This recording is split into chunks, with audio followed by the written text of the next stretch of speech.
Hey, this is the Road Dog here, and I want to tell you a little story about me as a little puppy running around the streets in 1973. We used to sneak in the city of London to this place called London Arena, and I used to climb up top, or guys would climb on top of my shoulders, and we used to, yell at the pretty girls and say, "Give us your tickets!" And if we couldn't get anyone, there was a section of the far back, and we used to climb in through the windows, which was right next to the dressing room stage area. And one day we did this thing, and we found these sensational guys, really weird, long hair rockers we were looking for. We wanted to see some good entertainment. And Lord and behold, there was this drummer, long golden hair, and this other guy with weird, like black tears in his eyes. And, well, anyhow, I ended up finally seeing for the first time this band, going from little David Cassidy records to, Guess Who, to finally Alice Cooper. With me here right now in his laboratory here, his dungeon, his creation lab. I'm here with Neal Smith, the original drummer from Alice Cooper Band. Neal, Thanks. Good to see you, man. Pleasure to meet you. It's great to see you. Yeah. Man. So, by the way, I wasn't a pretty girl back then when you were asking me for the tickets. You weren't that pretty. No. Thank you. No, I wasn't. You were. Although, you know what? In the very first rumor, the 70s. Come on. I know. But the very first rumor that came out of Toronto, other than the chicken, was one of the questions that's coming up today. That we had a girl drummer. Yes. And I can verify, no. No. We did not. No. Okay. And I've checked many times too. His DNA's spread around, lady, so I'll get killed later for that one, probably. I hope so. No, I don't. Neal, well, we'll start off. It's been a while. My God, the history when we entered this room is like spectacular. This is my teenhood all over again. Like I said, I went from little, crappy record stuff, not to put these other people down, and then the Guess Who sort of put them down. I don't care. Well, good, but the Guess Who I won't put down because they really opened the door up. And then I found this band called Alice Cooper Band, and one of the greatest, and it will make your head really swell.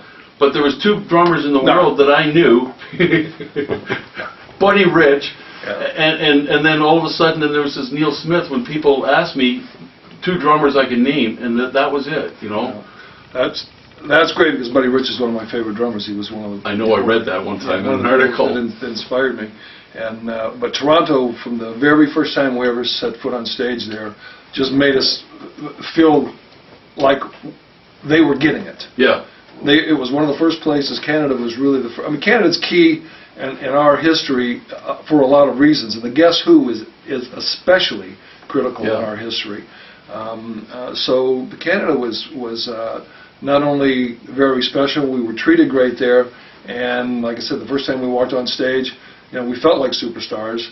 And but I just can't underestimate how important Canada was in the career of the band Alice Cooper. So there's a special place, always in. Well, there you were in Toronto, and you're on the stage. I guess there'd be about 10,000 people at the time for that show. Yeah. I have the recording. I have the album of that show, and so let's dig into that just really quickly. There was a chicken involved that was supposedly to fly out over the crowd, which would look really cool.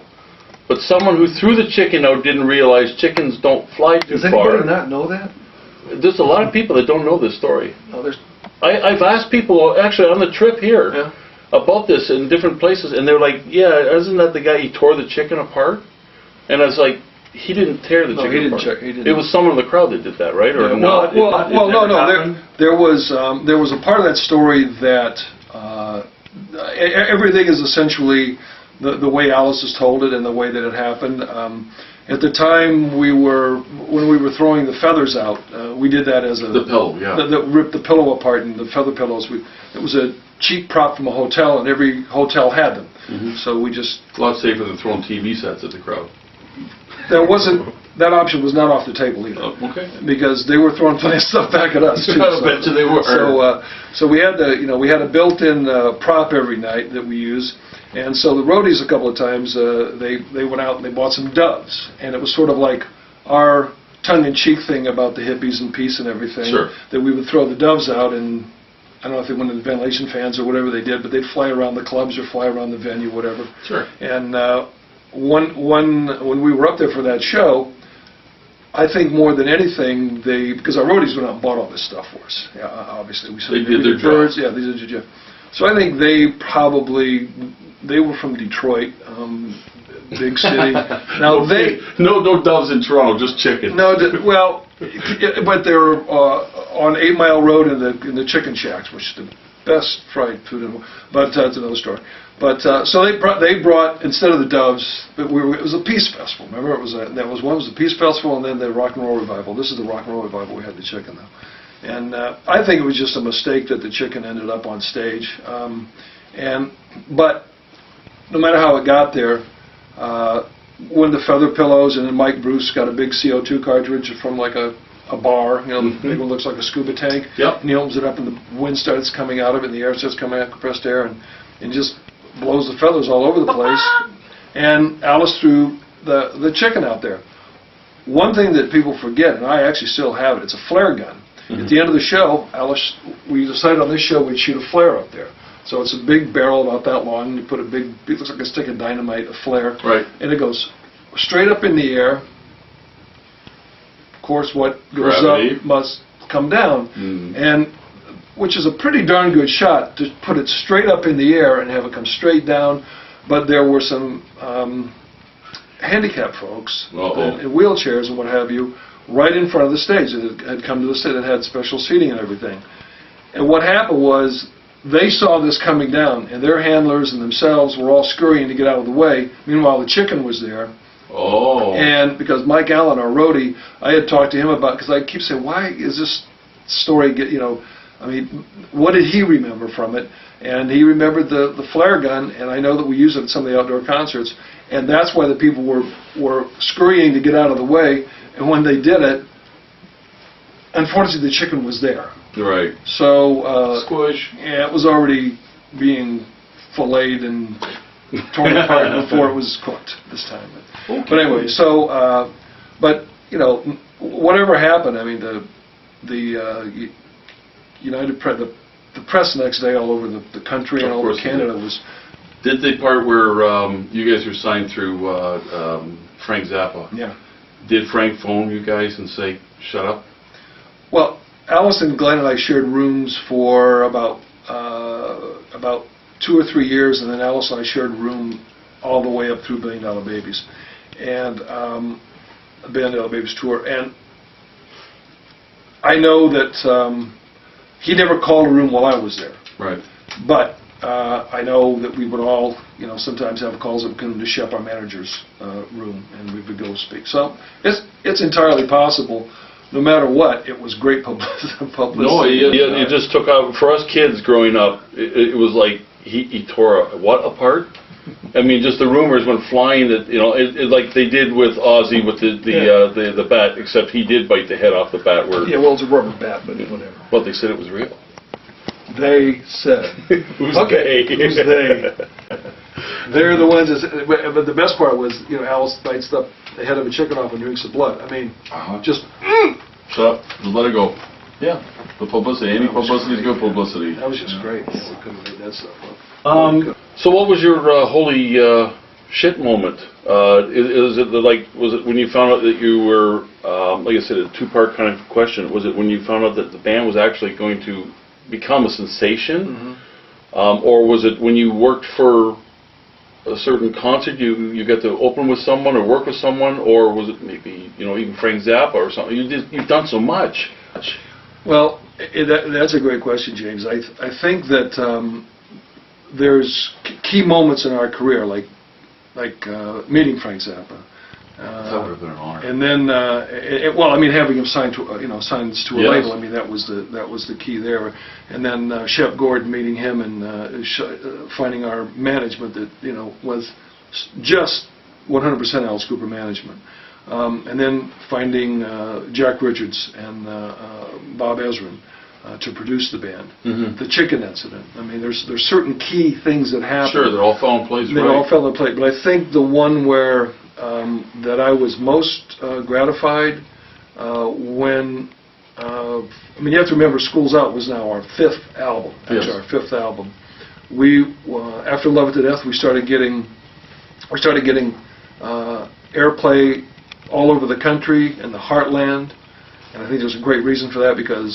The controversy was amazing. Well, but they also, when they got it and they were having fun with it, you know, Glenn and I were from Ohio, Alice was from Michigan, so, you know, we were heartland in our DNA. Sure. And we were, you know, there was the MC5 and the Stooges and the Amboy Dukes, and there were, you know, a lot of groups that were out there playing this high energy, you know, Midwestern the music. punk sound was starting to form. Yeah.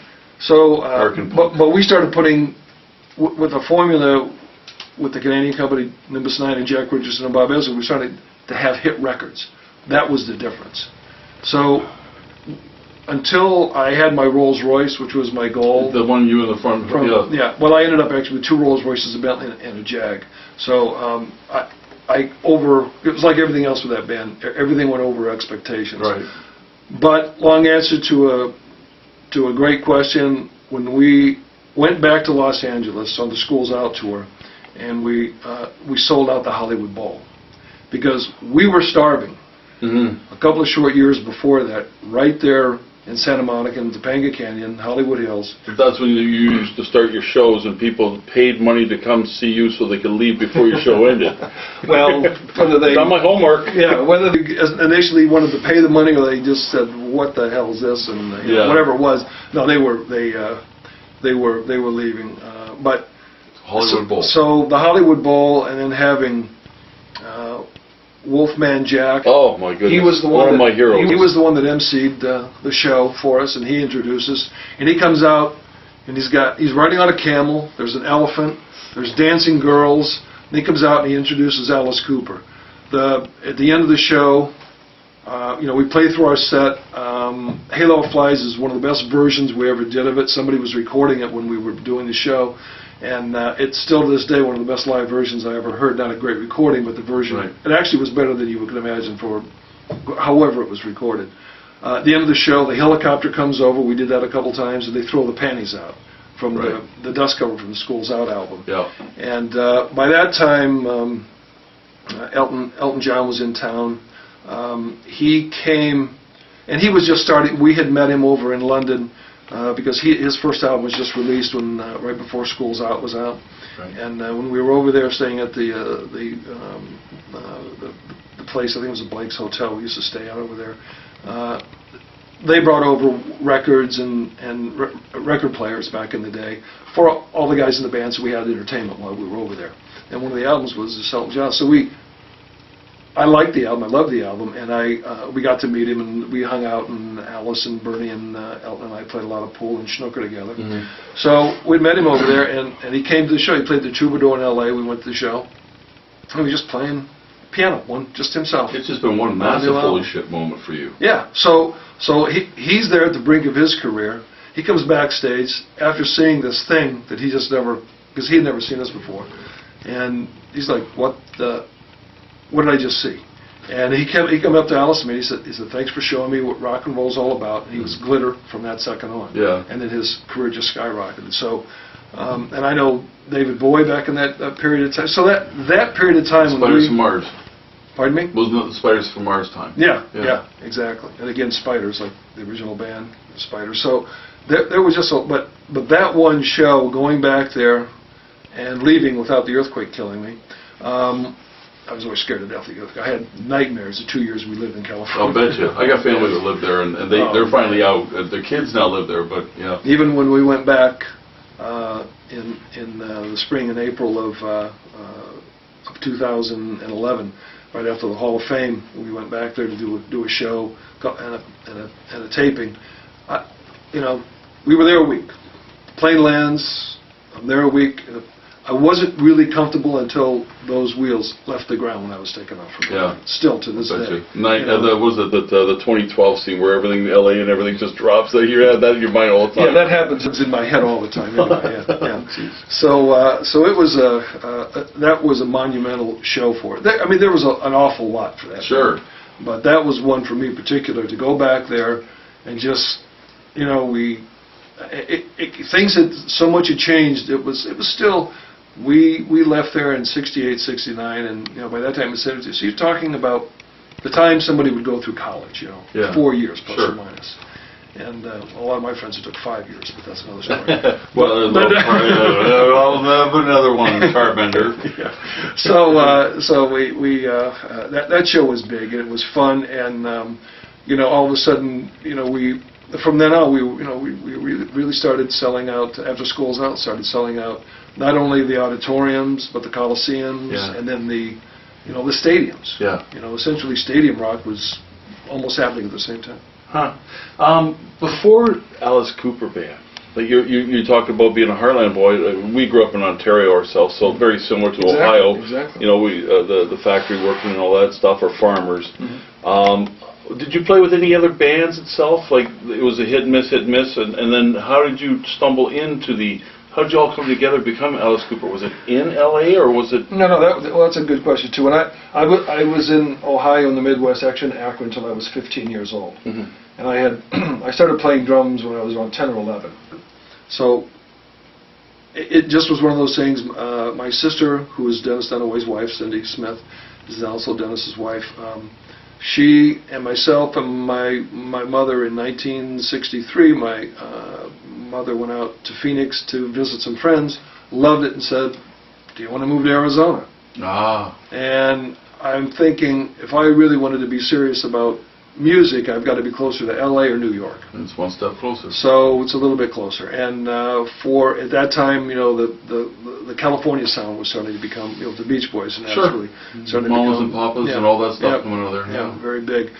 And so we moved out there. I went to 2 years of high school, 2 years of college, and in my second year of college, it was a junior college in Glendale, and these guys from a band called the Spiders that turned their name into the Nazz in Phoenix, all the guys also went to, except the guitar player Michael Bruce, went to the Glendale Community College.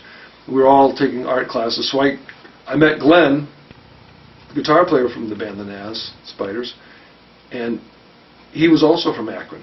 Mm-hmm. So we got to be like being so far away, you both from there. Yeah. Like It's like when you go on vacation, you meet somebody from the same town or same province you're from, Mm-hmm. and you have that bond right away. Well, being a musician and having long blonde hair and loving to drink and having a good time, we formed a pretty strong bond. Yeah, So, I remember those days. Yeah. So yesterday. No, I'm not kidding. So that was how my friendship started with him, and then when school was out in Summer of Love, 1967, the Nazz, they were called the Nazz, working as the Nazz at that time, they went to Santa Monica, went to California. Mm-hmm. A band I was in that was more San Francisco-based blues, rock, soul kind of stuff. We went to San Francisco. My band broke up. I worked my way back to L.A., and they said, I asked them if I could move in with them while I was looking for a band to play with. I wanted to stay on the West Coast. I had left home. I was 19 years old. I was out of there. And so they said, yeah, come on in. And while I lived with them, their drummer quit. Mm. 6 months late, they asked me to play when I wanted to join them, and I said, let's see. You guys are doing original material, which was what I really wanted to do. And you're all my best friends. Let's see. Yes. Makes sense. So I accepted their offer, and then 6 months later we heard about Todd Rundgren and his Nazz and had to change the name. One of the best things we ever did. Yeah. And we changed the name of the band to Alice Cooper. So that was, That was how it happened. Amazing. Huh. That's my story, I'm sticking to it. You better. You better. If you change it at this point, then we won't believe anything you said so far. Let's wander into the subject, and we'll keep it really brief. But we're coming to this legacy of history, the music, and it seems to end for Neal Smith. The rest of the guys, and one goes off and becomes and carries on the name of the show itself, and then you guys all sort of went off and did your own things and various different groups and stuff. So the breakup of the band, technically, yes. Yeah. Well, we took a year off because Mike Bruce, after Muscle of Love album, wanted to do his own. He's a songwriter. He wrote a lot of songs, and like Peter Frampton, he wanted to write an album. Yeah. And like everybody in the band, our job was to write, because Dennis and Mike and I wrote most of the songs. Michael wrote the biggest amount of songs. Alice was the lyricist. Although a song like Second Coming he wrote on guitar, so he was writing on guitar too. but so was Dennis and myself. So Michael had, he's always writing. He wrote, most of the hit songs have his name on them, even though there's collaborations, but they started with him. The ideas for the songs most likely started with him. So he wanted to try something where he would write a song and somebody else wouldn't change the lyrics to it. He wanted to use his lyrics, just wanted to. So, we had come back from South America. We sold out that show that had 125,000 people indoors. We set Brazil in Sao Paulo, Brazil. Yes. We set the record at the Aviam Theater. We held that record for decades. I think it just got broke recently. Monster, I don't know, it was Kiss or... I don't know. No, I think it was Van Halen or something. One of you guys. Yeah. But no matter. Okay. Sorry. So we had some time, and we took. Reluctant. I wanted to wait. I was ready to go. 2 weeks. We get home. I want to go back on the road. I want to record. I was going to keep that buzz going. Yeah. Well, I'm just. We're in our early 20s now, and we just. We want to just keep the machine going. Sure. And I only had 4 cars. I wanted more, so. Just a little spoiled. Yeah. So, yes, but we spoiled ourselves. Yes, that's right. We did. We earned it. Life is good. It's good. We took the year off, and then we also found out that Alice was doing a solo album, and then because that's what we did, I started doing an album called Platinum God. Dennis helped me with it, and we were living together in Connecticut at the time on the water. And Dennis and I, and so the year came, and Alice had found success, like Peter Frampton found success. Other people in bands go out and find success, and we just couldn't get him to come back in. Now, there's been many stories, but basically, he had now done pretty much everything that my biggest nightmares were early on. Once somebody in a band starts being featured, and it's not a jealousy thing, it's just a business thing. Right. And I understood it, and that's fine. It means Alice Cooper, and the name of the band was Alice Cooper. Nothing personal, it's just business. Yeah, and so, I saw it when I Love It to Death, when the posters were there in the stores. I'm going, everybody's guaranteeing it. Now, this never happened. The band's tight. We're friends from high school and in college, and then all of a sudden the opportunity's there. He takes it, and he doesn't look back. So everything that I had been trying to hold, because we were very involved in the business, and the only way I could look at it, we owned the name, Alice Cooper, and there was no way that I was ever going to get. We had just come out of a lawsuit with Frank Zappa, and the only people that gets rich in those are the attorneys and lawyers. Sure. And so I wasn't about to go to war with my best friends. No. Never. You try to avoid that at all extremes, yes. All I know is that the success that the band had and our place in history exceeded our expectations. Our management, saddled up with Alice, and they kept going, and he had a strong solo career for a long time. He had his ups and downs, and then in the late 80s with Poison had another hit record. And believe me, the only thing I can say about anybody in the band, whether it's Dennis, the late Glenn Buxton when he was alive, actually Mike Bruce, or Alice, is I'm 100% behind anything they've ever done. So when they find success, that's good for everybody in the band. Well, I noticed too just recently though, but he has involved all of you, in when the induction in the Hall of Fame, I guess it was. You guys were all there for the ceremony in L.A. just a little while back, weren't you? Well, the Hall of Fame was the Hall of Fame dictates that. Sure. That has nothing to do with anybody in the band. Nothing to do. So it was just them saying you were part of this time. We want you here with. Well, it's the Alice Cooper. I don't like the term Alice Cooper Group or Alice Cooper Band because that's not the name of the band. It was Alice Cooper's like the Who. That's like saying the Who band. Well, that makes it clear for the people out there to understand it, because I hear all sorts of different, that's why we're talking a lot of this, to understand the history of this. And when we made it wasn't Alice. Alice didn't exist when we came up with the name Alice Cooper. Yeah, so it was Vince Fournier, it was Glenn Buxton, Michael Bruce, Dennis Dunaway, Neal Smith. And we wanted a name as outrageous as the Who or the Experience, Jimi Hendrix Experience. There's so many great names. It was, the world was open to us. And Alice Cooper was well, nobody's ever done that before. Had a woman's name for a name of a band. Mm-hmm. So, I mean, that's how passionate I am about it. That was the name of the band. It wasn't the Alice Cooper band. It wasn't the Who band or the Who group. It was the Who. It was Alice Cooper. It was the band Alice Cooper. And so when the band, I mean, and then we could have called anybody in the band Alice. Sure. I mean, but, you know, it made sense, and Alice was just like easygoing guy. Just moved that way. Yeah, we just said that was cool. You know, if we have a band called Alice Cooper, why can't the singer be called Alice Cooper? That's cool. And that's what caught Zappa's attention. Right. You know, without that... I told her that I came from New York City, playing guitar in a long-hair rock. Detroit City. Detroit City, sorry. He only says New York when he's in New York. That's right, that's right. He does that, right, okay. He did that in Toronto when he was in Toronto and London and so on. So that, but you know, and over the years there's been people saying, well, the dumbest thing I ever heard is the band calling their singer the name of the band. Well, they weren't the ones starving. Yeah. And looking for a record deal when there's 5,000 bands in Los Angeles. But it worked. It worked. Yeah. The magic was that it worked. And we found a record company that believed it would work. We found a manager that believed it would work, and a producer. The triple crown of success from the business standpoint. And they made it work for us. And we, you know, they did their jobs and we did our job.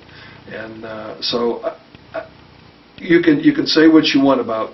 I still would rather call him Alice Cooper than Vincent Fournier for that band. Right. And you know, history has changed some things over time. Right. And that's okay. There's nothing wrong with that. But Dennis has written a book, and I've been writing a book for about... That's another question I was going to ask. About 5 or 6 years. We were in Salem yesterday, and we went to this bookstore, and we were seeing all these... I always ask, send me to the music section. Yeah. And I'm going through, and you see, oh, there's Kurt Cobain, there's this and that, there's Celine, there's all these... And then one of the texts comes up, Scott says to me, he says, I wonder if, you know, does he have a book? Alice has got lots of books and stuff like that. So are you working on a book? Yeah, I have been for about 5 or 6 years. Good man. And so... I want to be able to buy it. No? It's taken longer to write it than the band was actually together. Yes. But, you know, that well, happens. you want it to be precise. I mean, you know, a lot of angles to look at, different stories. There's a lot of stuff that happened. But again, you know, people always say, well, did you guys have fights and everything? No, we didn't have fights. It was like 5 of the closest people ever. I mean, we had, it was, I don't know, because we were artists, because who knows what, but we just always were trying to come up with new ideas. I think the only thing that was important about the band in the early stages, and the people that left, we didn't care whether somebody loved us or hated us, long as they didn't forget the name Alice Cooper. Right. That's all we cared about. We didn't care. We don't care. We didn't have enough friends. We don't want friends. We don't want fans. If you hate us, that's great, but don't forget our name. Right. If you love us, better yet. Right. But back then we didn't have an album out, so so it was really just trying to get the name of the band out, you know, word of mouth, and it worked.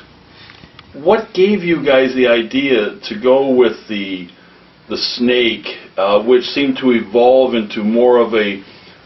well, I'll give you an example. When my mother, and I'm sure many other mothers and parents said to their kids, what the hell are you watching, or what the hell are you listening to? Why would you listen to this stuff? And exactly to me, it's like, that's why. Yeah. But to me, I explained to them, tried to make them understand, it was like going into an amusement park. I'd pay my $3 in the 70s or 60s, depending on where the concert was. Yeah. And it was like going into the whorehouse and seeing, you know, a monster show.